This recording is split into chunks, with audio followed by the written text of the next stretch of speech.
मध्य प्रदेश में अगले 3 दिनों तक मौसम का मिजाज बदलने वाला है। मौसम विभाग ने प्रदेश के 25 जिलों में बारिश का अलर्ट जारी किया है। नीमच और मंदसौर जिले में हाल ही में हुई ओलावृष्टि और तेज आंधी बारिश से कई इलाकों में फसलों और मकानों को नुकसान पहुंचा है। इसके अलावा ग्वालियर और रीवा सागर संभाग में भी बारिश के आसार हैं। वहीं दतिया और खजुराहो में विजिबिलिटी सिर्फ 50 मीटर तक रह गई है। इसके अलावा भोपाल, इंदौर समेत कई शहरों में घना कोहरा देखा गया, यातायात प्रभावित हुआ। मौसम विभाग ने लोगों से सतर्क रहने और वाहन चलाते वक्त विशेष ध्यान रखने की सलाह दी है। मध्य प्रदेश में लगातार मौसम सुहाना बना हुआ है, पर इसी के साथ हो रही लगातार ओलावृष्टि और मावठा के चलते किसानों की फसल भी नुकसान हो रही है। पर राजधानी भोपाल में मौसम में ज़रूर बादल छाए हुए हैं और हल्की हल्की हवाओं के चलते हल्की ठंड का भी एहसास हो रहा है। और यहाँ पर राजधानी भोपाल में बोट क्लब किनारे तमाम सैलानी घूमने के लिए पहुँच रहे हैं। मौसम विभाग की ओर से आगामी 3 दिनों तक मावठे को लेकर अलर्ट जारी किया गया है। और यदि हम बात करते हैं तो 25 ऐसे ज़िले हैं जहां पर बारिश को लेकर अलर्ट जारी किया गया है। हम यहां पे जो लोग पहुंचे उनसे जान लेते हैं आखिर कैसा मौसम बना हुआ है। सर, ये अच्छा मौसम है। आज हम अपने मित्रों के साथ आए हैं तो अच्छा लग रहा है। ठंडी हवा चल रही है, बादल छाए हुए हैं तो हमें अच्छा महसूस हो रहा है यहाँ आते हुए। मावठे की तो पूरी सूचना दे दी गई है कि 3 दिन बाद मावठे के काफ़ी असर आना है। जहाँ तक मौसम की बात करें तो एटमॉस्फेयर तो एक तरीके से हिल स्टेशन जैसा भोपाल का बना हुआ है और भोपाल वैसे भी बहुत खूबसूरत है। बाकी किसानों का एक चिंता का विषय है। तो प्रकृति है और इंसान प्रकृति का सामना करने के लिए ही तैयार हुआ है। समय भोपाल सब में सदाबहार। भैया कहाँ से आए आप?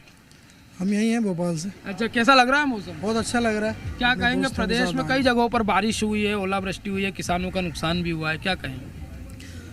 मैं यही कहूँगा, ये तो प्रकृति के सामने हमें सामना करना पड़ेगा। प्रकृति का जो नियम है उसे कोई नहीं बदल सकता। हमें नहीं पता होता कि कहाँ कितना क्या नुकसान है, क्या फ़ायदा।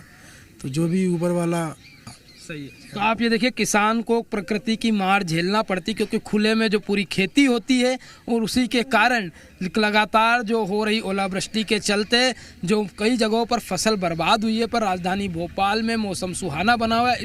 यदि हम ओवरऑल पूरे प्रदेश भर की बात करते हैं तो मौसम में अलग अलग जगहों पर बारिश को लेकर, ओलावृष्टि को लेकर अलर्ट जारी किया गया और आगामी 3 दिनों तक मावठे को लेकर मौसम विभाग की ओर से अलर्ट जारी किया गया है। कैमरामैन कैलाश मालवी के साथ दीपक द्विवेदी, जी मीडिया, भोपाल। राजस्थान के कोटा में अचानक मौसम का मिजाज बदलता हुआ नजर आ रहा है। तस्वीर दिखाते हैं आपको। बारिश से तापमान में गिरावट भी दर्ज की गई है। कई जगहों पर जल जमाव हो रहा है। लोगों की परेशानी भी बढ़ती हुई नजर आ रही है। तस्वीरें बयां कर रही हैं किस तरह से अचानक यहां पर मौसम में तब्दीली आई है। बारिश की वजह से तापमान में भी गिरावट दर्ज की गई है और उसका असर भी जगह जगह देखने को मिल रहा है।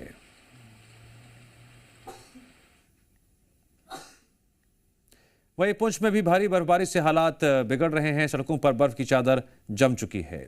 इसके अलावा कश्मीर से पुंछ तक यातायात भी बुरी तरह से ठप नजर आ रहा है, जिसे सुचारू करने के लिए प्रशासन बर्फ हटाने का काम लगातार कर रही है।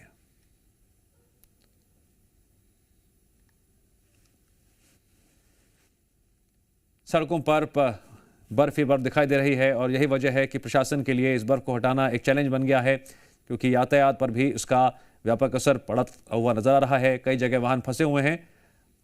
यातायात सुचारू बना रहे, इसके लिए बर्फ हटाने का काम लगातार जारी है।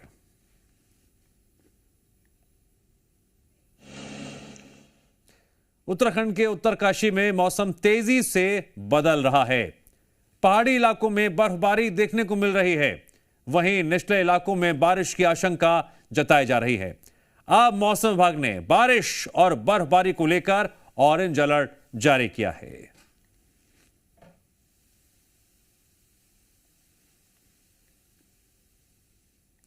रूस का काम चटका इस वक्त दुनिया का सबसे ठंडा नर्क बन गया है। रिकॉर्ड तोड़ बर्फबारी ने पूरे द्वीप को सफेद चादर में दफन कर दिया है। यहाँ इतनी बर्फबारी हुई है कि रास्ते बर्फ की सफेद गुफा की तरह दिख रहे हैं। छोटे छोटे बच्चे इन रास्तों से गुजर रहे हैं। घरों के दरवाजे तक ब्लॉक हो चुके हैं। लोग रास्तों के लिए सुरंगें खोदने को मजबूर हैं। विजिबिलिटी 0 है और हड्डियां जमा देने वाली हवाएं 100 किलोमीटर की रफ्तार से चल रही हैं। सड़कों से लेकर एयरपोर्ट के रनवे तक सब कुछ थम गया है। भारी मशीनों के बावजूद बर्फ हटाना नामुमकिन साबित हो रहा है।